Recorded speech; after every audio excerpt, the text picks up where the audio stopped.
Amém, meus irmãos. Queria ler com os irmãos hoje o trecho da Escritura que está no Evangelho de Marcos, capítulo de número 9, a partir do verso de número 2. Diz assim a palavra de Deus. 6 dias depois, tomou Jesus consigo a Pedro, Tiago e João e levou-os sós, à parte, a um alto monte. Foi transfigurado diante deles, e as suas vestes tornaram-se resplandecentes e sobremodo brancas, como nenhum lavandeiro na terra as poderia alvejar. Apareceu-lhes Elias com Moisés e estavam falando com Jesus.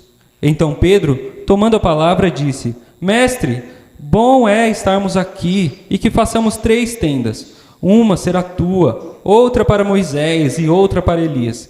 Pois não sabia o que dizer por estarem eles aterrados. A seguir veio uma nuvem que os envolveu, e dela uma voz dizia: Este é meu filho amado, a ele ouvi. E de relance, olhando ao redor, a ninguém mais viram com ele, senão Jesus. Ao descerem do monte, ordenou-lhes Jesus que não divulgassem as coisas que tinham visto, até o dia em que o Filho do Homem ressuscitasse dentre os mortos. Eles guardaram a recomendação, perguntando uns aos outros que seria o ressuscitar dentre os mortos. Interrogaram-no, dizendo: Por que dizem os escribas ser necessário que Elias venha primeiro? Então ele lhes disse: Elias, vindo primeiro, restaurará todas as coisas, como, pois, está escrito sobre o Filho do Homem, que sofrerá muito e será aviltado. Eu, porém, vos digo que Elias já veio, e fizeram com ele tudo o que quiseram, como a seu respeito está escrito. Irmãos, é interessante, né, quando a gente está aprendendo, especialmente quando a gente aprende outro idioma. Não sei quem, né, na igreja já passou por essa experiência, né, de tentar entender algo numa linguagem diferente da nossa comum. Já deve ter notado o quão difíceis são os primeiros passos, né? Quando a gente começa a estudar, começa a ver aquele idioma que parece algo de outro planeta, a gente não consegue ter a menor ideia daquilo que está sendo passado, o que está tentando, as outras pessoas estão tentando transmitir para nós. E só aos poucos, né, que a gente vai conseguindo pegar uma palavrinha aqui, depois uma frase, e com o tempo formar, né, as ideias de maneira completa. Mas sempre, num primeiro momento, aquele primeiro baque é muito difícil de conseguir entender. Da mesma forma, e seria esse, né, o tema e a mensagem ao qual nós vamos trabalhar hoje, da mesma forma é com a palavra de Deus, né? Da mesma forma, e esse é o tema que eu gostaria de frisar para a gente trabalhar, é aprendendo a ouvir a voz de Deus. Quem está na igreja já há mais um tempo já deve ter passado por essa experiência, né, de querer saber o que Deus quer para a minha vida, quais são os planos de Deus. E esse parece que é um grande mistério das nossas vidas. Por isso, né, e eu creio que a Escritura nos dá essa ênfase nesse texto de trabalhar exatamente nesse ponto. Como a gente consegue identificar a voz de Deus? Como Deus se comunica com a gente? E como a gente pode entender, à luz das Escrituras, como que isso se dá? O nosso texto começa, como os irmãos viram, logo no verso 2, começa falando sobre dias depois. E dias depois do quê? Dias depois, e quem está, né, quem viu os últimos sermões se lembra daqueles episódios, né, primeiro, onde Cristo pergunta aos discípulos quem dizem que eu sou, e onde Pedro faz aquela declaração, né, a confissão de Pedro: Tu és o Cristo, o Filho do Deus vivo. E depois Jesus passa a anunciar os sofrimentos que Jesus teria que passar, e mesmo Pedro, chega a tentar persuadir Jesus a não seguir com aquele plano, falando: não, Jesus, isso, mestre, né, não precisa, não pense isso de si mesmo. E onde Jesus, né, manda ele se afastar, enfim, e também aquele famoso sermão onde Cristo fala sobre negar-se a si mesmo. Tudo isso, então, seria os dias antes, e agora nós estamos dias depois desses relatos. E o que Jesus está fazendo dias depois? A Escritura nos mostra que ele separa 3 dos discípulos e sobe ao monte. Subiu ao monte, a gente sabe, à luz dos outros evangelhos, né? Marcos não chega a nos relatar isso, mas a gente tem, especialmente no texto de Lucas, falando que Jesus foi lá para orar. Inclusive, Lucas também relata que os discípulos, os 3 que subiram com Jesus naquela noite, estavam com muito sono e com dificuldades de se manter acordado. E se a gente fala, né, sobre aprender a ouvir a voz de Deus e de tentar entender o que Deus quer falar conosco, não é difícil imaginar que com sono é um dos piores momentos para você tentar entender alguém, né? Tentar prestar atenção em alguma coisa, tentar ouvir alguém. Seria o pior momento para a gente buscar o famoso discernimento, né? É muito fácil que a gente perca o foco numa situação como essa. E mostra também, logo nesse primeiro momento, né, de subida ao monte, e o intuito de cada um, o que cada um gostaria de estar fazendo, Jesus orando, os discípulos que gostariam de estar dormindo, mostram o quão pequeno era o discernimento deles daquela situação. Cristo já havia noticiado a eles, já havia informado a eles que ele iria sofrer dali a algum tempo, que ele teria que passar por momentos muito, muito duros, muito difíceis da sua jornada aqui na Terra, e isso mostra o quanto cada um deles estava envolvido com aquela situação. Eu acho que eu não preciso nem citar isso, mas todos sabemos que quando nós estamos para passar em algum momento muito difícil, uma situação difícil, né? A gente tem uma prova, a gente tem algo que a gente estava esperando muito, é muito normal que nós percamos o sono. E nós temos aqui exatamente o oposto dos discípulos. Cristo, sabendo que um momento importante estaria para chegar, estava atento, alerta e em oração. Os discípulos, então, numa situação completamente oposta, sabendo também, já tendo sido avisados daquela situação, ainda não estavam atentos o suficiente àquele momento para que isso lhes causasse algum despertar, né, dentro deles. Eles estavam completamente apáticos com essa situação. Eles estavam vivendo a vida, talvez como as pessoas dos dias de Noé, né, casando, vivendo sua vida comum, sem saber o que estava por vir.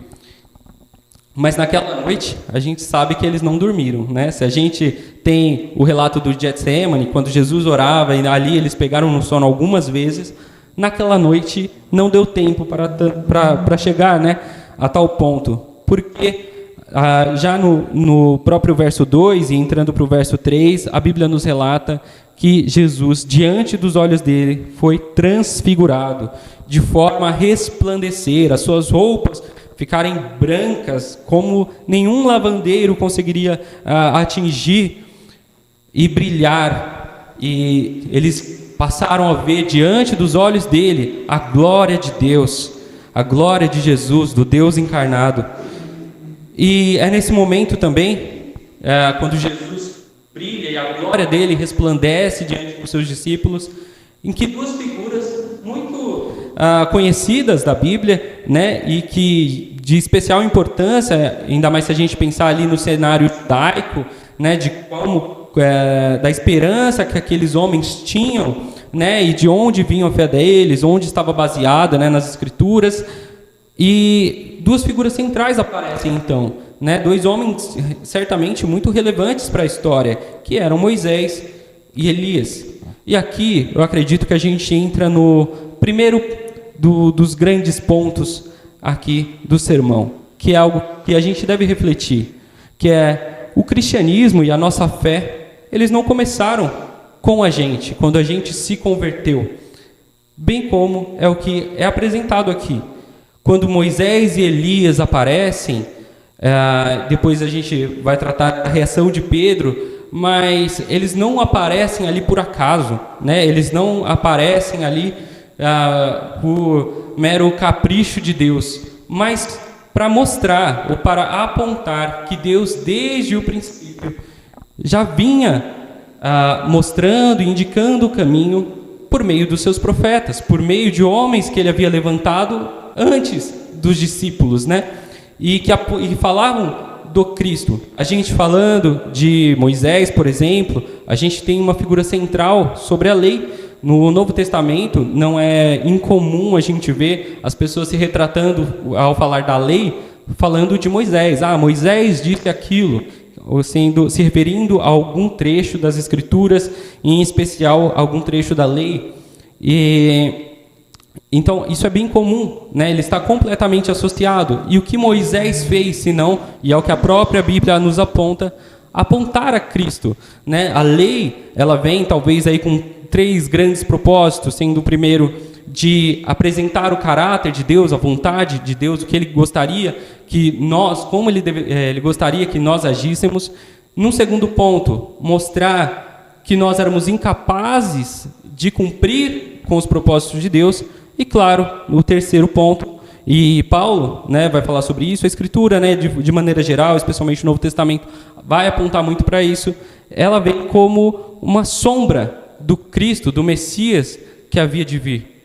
Então, esse ponto, né, como muito importante, a gente ter, Moisés já apontava, e Elias, não obstante aqui, Elias também, né, ele como a figura dos profetas, e a gente tem inúmeras profecias, né, em Salmos, em tantos outros profetas, né, Isaías e tal, mas a gente tem aqui um grande profeta do Antigo Testamento, como uma representação geral dos profetas, que mostrando ele, indicando que os profetas, todo aquele grupo de homens levantados por Deus durante todo aquele primeiro momento, né, que as Escrituras nos apresentam, todos eles apontavam para Cristo.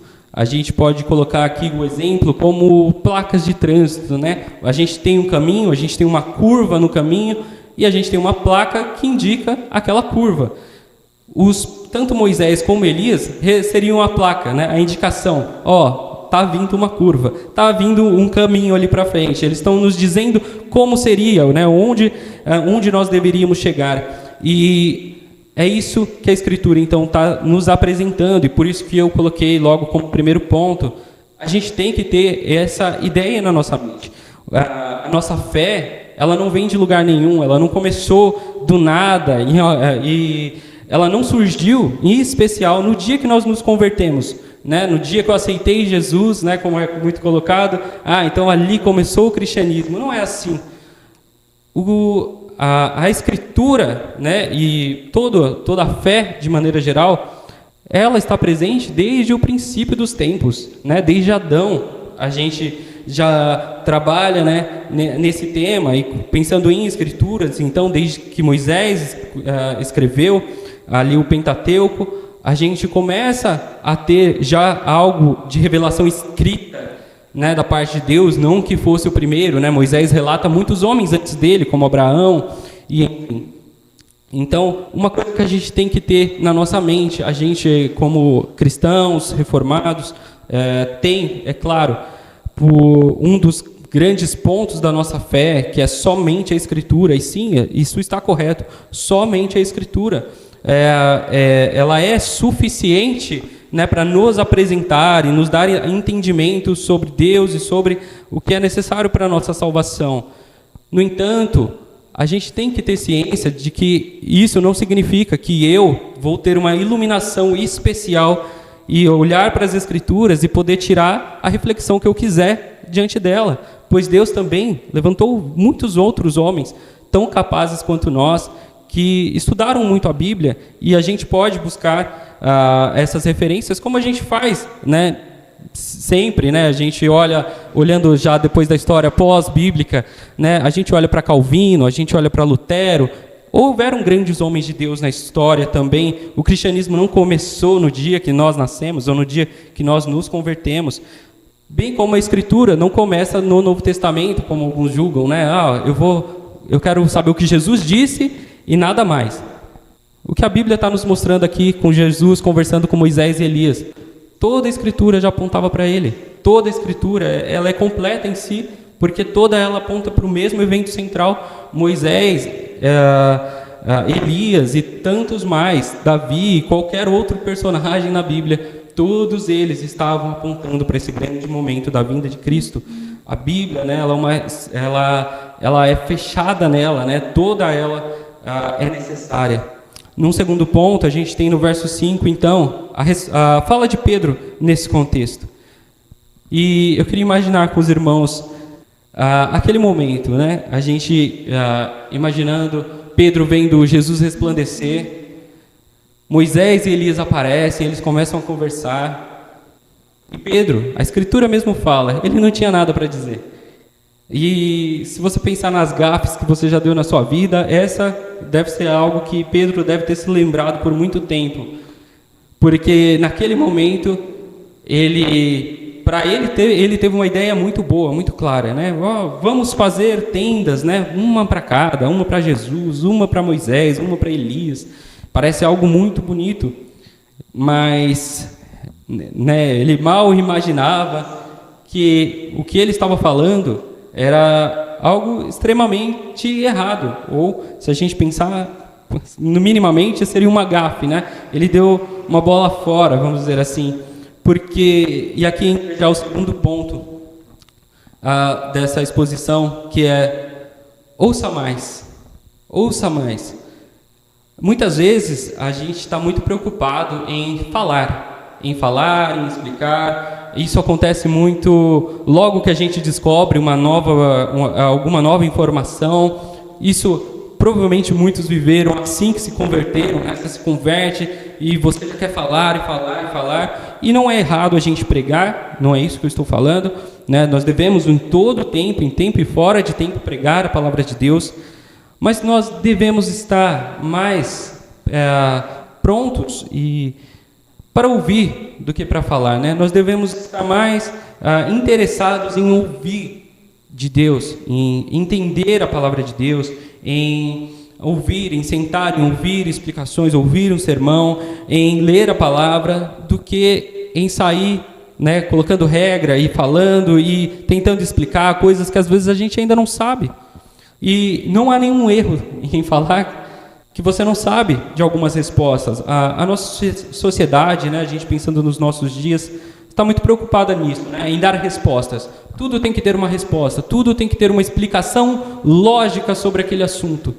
Sendo que muitas vezes, a verdade é que nós não temos uma explicação tão boa sobre alguns assuntos. Às vezes a gente não está tão preparado para responder certas questões. E talvez o melhor, muitas vezes, seja ficar em silêncio se a gente não sabe. Seja parar, refletir, ouvir, entender. Tentar entender mais de Deus antes de se mostrar como um grande sabedor. A própria Escritura vai nos falar que existe esse conselho nas Escrituras para que nem todos procurem, né, grandes cargos, nem todos procurem ser líderes na igreja. Talvez pensando exatamente nisso, na responsabilidade que é isso e na seriedade que há. E, novamente, eu não estou tentando desestimular ninguém, e especialmente ao pregar o Evangelho, devemos fazer isso, mas temos que fazer isso com sabedoria, com a sabedoria de Deus, né? Devemos estar mais prontos a ouvir a Deus do que a dar nossas explicações, a sair chutando o que a gente acha, porque é nesse momento que, muitas vezes, infelizmente, virá um mau testemunho, virá aquela frase dita na hora errada, da maneira errada, não pensada e não planejada. A gente tem tem uma intervenção da voz de Deus, o Pai, no verso 7, queria até ler de novo, onde diz assim: a seguir veio uma nuvem que os envolveu, e dela uma voz dizia: este é o meu filho amado, a ele ouvi. Pensando já num terceiro ponto aqui, uma coisa que a gente tem que ter claro na nossa mente, quando a gente fala especialmente em aprender a ouvir a voz de Deus, é que não somos nós que buscamos a voz de Deus, não somos nós que, fazendo algum tipo de ritual, alcançaremos a revelação divina, mas é Deus, por sua compaixão e amor, que se revelou a nós. Foi o Senhor quem revelou a sua verdade, foi o Senhor que se revelou, e se revelou plenamente na figura de Jesus Cristo a nós. A gente tem aqui, né, a voz vindo, né, de uma nuvem que claramente, né, tratando-se aqui, né, de uma das pessoas da Trindade, no caso de Deus, o Pai, aquele que ninguém viu, nos olhos não o viram, dizendo: este é meu filho amado, a ele ouvi. Isso é muito importante, impactante, irmãos, porque mais uma vez reforça os pontos, né, que já tinha sido colocado. O que devemos ouvir, afinal, como acabei de colocar, é Deus quem se revela. Não somos nós que vamos, da nossa inteligência, chegar e alcançar ao Senhor, mas é Ele que, pela sua bondade, infinita graça, se revela a nós e se demonstra a nós. Se por um lado é bem comum nos nossos tempos falar: eu gostaria de saber a vontade de Deus, eu queria entender a vontade de Deus, descobrir a vontade de Deus, a gente não vê isso nas Escrituras. Pois o que a Escritura nos diz o tempo todo é para que, diante dela, possamos compreender a vontade revelada de Deus. Aquilo que Deus já revelou para nós é o que devemos saber, e não aquilo que Ele não quis revelar. Nós temos que ter ciência que nem tudo, né, Deus quis nos revelar, ou que nós teríamos até capacidade de compreender dos seus planos, né? Jó, acho que é um grande exemplo disso, quando Jó questionava a Deus por quê, e quando Deus aparece e faz tantas outras perguntas para Jó, o que Jó só consegue responder é verdade, Senhor. Eu não entendia. Eu falei coisas do que eu não sabia. E isso é algo que a gente tem que ter claro nas nossas vidas. É Deus quem revela a nós, e não nós quem fazemos algo para que Deus, então, não sou eu que fazendo algum tipo de, uma espécie de campanha ou algum tipo de oração especial farei com que a voz de Deus seja revelada a mim. Mas é Deus quem, na sua infinita graça, revelou a sua palavra a nós. Em especial, a gente tem aqui claro que Ele se revelou na figura de Jesus Cristo. A gente tem lá em Colossenses, capítulo 1, a palavra de Deus dizendo que Cristo é a imagem do Deus invisível. E isso a gente tem que ter dentro dos nossos corações. Quão maravilhoso é saber que o Deus invisível, ao qual nenhum olho pôde ver, se revelou a nós em Cristo e se entregou por nós. Essa é a revelação completa de Deus. Pedro, o próprio Pedro, né, que figura aqui importante desse trecho, ele vai falar, né, na sua segunda carta, segunda epístola, capítulo de número 1, a partir do verso 16, ele vai dizer assim, vou ler aqui rapidamente, onde diz assim, segunda de Pedro 1,16, diz assim: porque não vos demos a conhecer o poder e a vinda do nosso Senhor Jesus Cristo seguindo a fábulas engenhosamente inventadas, mas nós mesmos fomos testemunhas oculares da sua majestade, pois ele recebeu da parte de Deus Pai honra e glória, quando pela glória excelsa lhe foi enviada a seguinte voz: este é meu Filho amado, em quem me comprazo. Ora, esta voz vinda do céu, nós a ouvimos quando estávamos com ele no Monte Santo. Temos assim, tanto mais confirmada a palavra profética, e fazeis bem em atendê-la, como uma candeia que brilha em lugar tenebroso, até que o dia clareie e a estrela da alva nasça em vosso coração.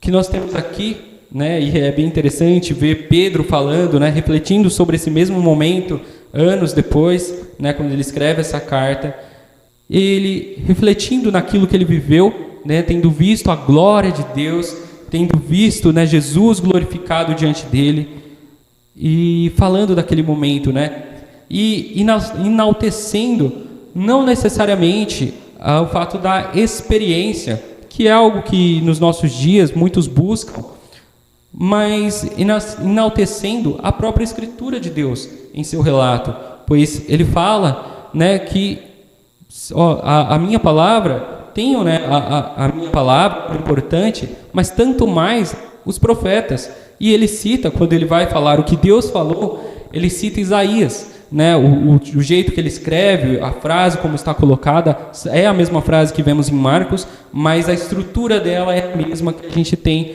no texto de Isaías 42.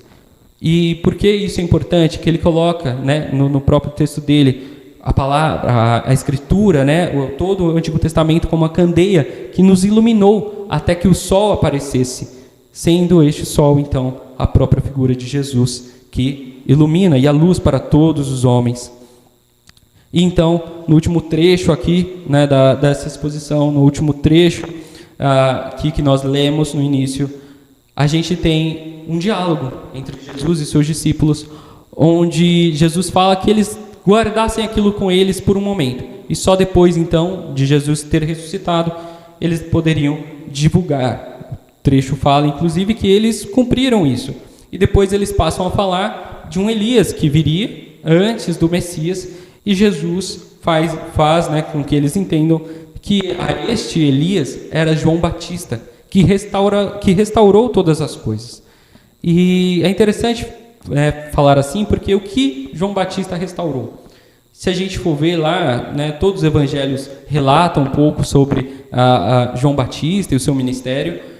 O que João Batista traz de inovador, se a gente pode dizer assim, é, na verdade, um retorno às Escrituras. O ministério de João Batista foi marcado pela pregação fiel à palavra de Deus, pregando a conversão, pregando o arrependimento, pois o reino de Deus estava próximo. Foi a mesma mensagem, talvez, que a gente vê exposta em todo o Antigo Testamento. Arrependei-vos, pois próximo está o reino dos céus. Arrependei-vos, se arrependam dos seus pecados. É o que a gente tem em João Batista, né, como um grande profeta, o último profeta da Antiga Aliança, e o que ele fez foi nada mais e nada menos que pregar a palavra com fidelidade. E aqui a gente tem, né, no quarto ponto desse sermão, se a gente já falou sobre, né, o cristianismo não ter começado em nós e não partir de nós, né, a nossa fé não partir de nós, já falou sobre ouvir mais a palavra de Deus, e já falou que é Deus quem a revela a nós e não nós que revelamos. A gente tem que ter claro também qual é então o nosso papel diante disso. E aí eu creio que é isso que esse último trecho fala, né? Qual o nosso papel diante da palavra de Deus? E o nosso papel é o mesmo de João Batista, é o mesmo que os discípulos foram colocados aqui, de pregar a palavra de Deus com fidelidade, né? Falar as Escrituras, falar da palavra do Senhor com fidelidade aquilo que Deus nos mandou, sabendo que se em algum momento a Escritura se cala, como Jesus mandou os discípulos se calarem sobre esse evento, ao menos por um momento, nós devemos entender isso, como também graça de Deus. Nós não devemos tentar achar nas entrelinhas pontos para tentar fazer com que a Escritura se encaixe em todas as coisas. Isso é algo bem comum também nos nossos tempos. A gente tem relatos, talvez, científicos, que são, às vezes, parecem ser divergentes com aquilo que a gente tem em alguns relatos da Escritura, e aí a gente tenta fazer uma coisa se encaixar na outra, quando as coisas não foram feitas para serem assim. O que nós temos que ter claro na nossa mente, claro em nossos corações, é que a Escritura é suficiente para nós e que ela é toda verdadeira, ela é toda verdade. A palavra de Deus, ela é verdadeira, devemos ouvi-la, guardar em nossos corações e viver de acordo com a verdade revelada por Deus.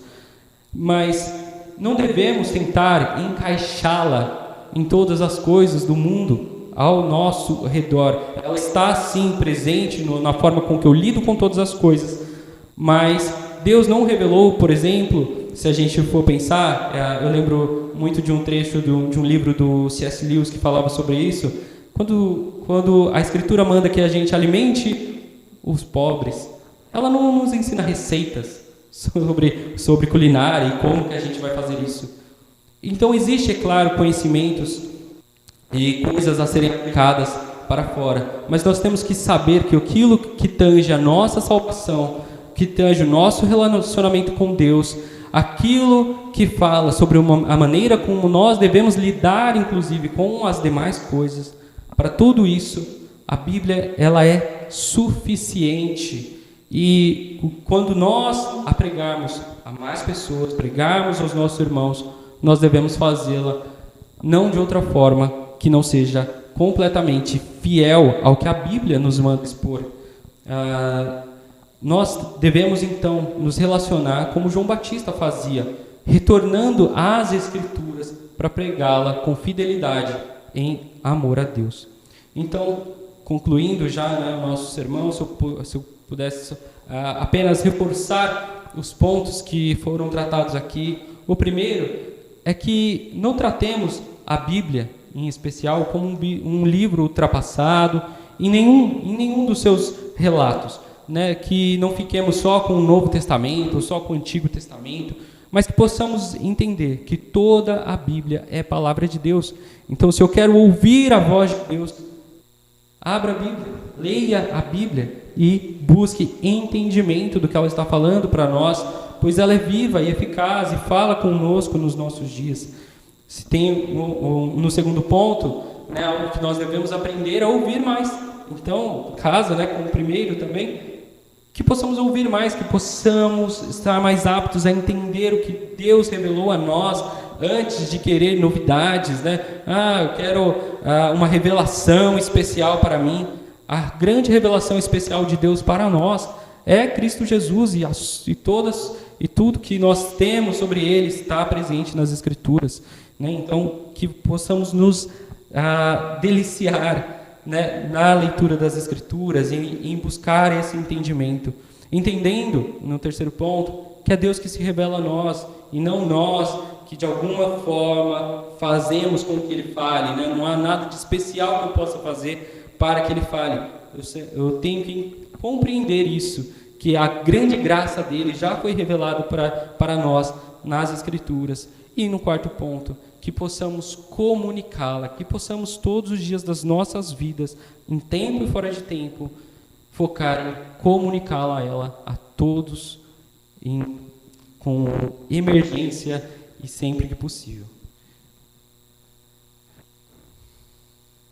Que possamos guardar essa palavra em nossos corações, que possamos entender onde e como, né, conseguir ouvir e entender a vontade de Deus, e os seus desejos para a nossa vida, que possamos saber que a Bíblia é quem nos revela, é a palavra de Deus falada a nós, e que possamos meditar nela dia após dia.